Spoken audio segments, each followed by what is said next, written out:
Maoist party అగ్రనేత Mallojula Venugopal alias Abhay Maharashtra ముఖ్యమంత్రి దేవేంద్ర ఫడ్నవీస్ కు ఆయుధాన్ని సమర్పించారు.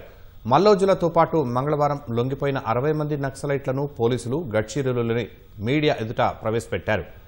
ఈ కార్యక్రమంలో పాల్గొన్న దేవేంద్ర ఫడ్నవీస్ కు జనజీవన స్రవంతిలో కలిసిపోయిన మావోయిస్టులంతా తమ ఆయుధాలను అందజేశారు.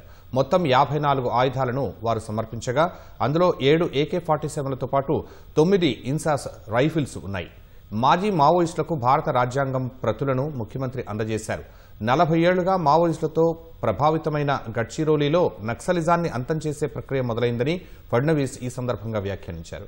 వేణుగోపాల్ అలియాస్ భూపతి లొంగుబాటు ఇందులో కీలకమన్న సీఎం 40 ఏళ్ల క్రితం గడ్చిరోలిలో అహేరి సిరోంచాను ప్రారంభించిన వారిలో ఆయన కూడా ఒకరని గుర్తు చేశారు.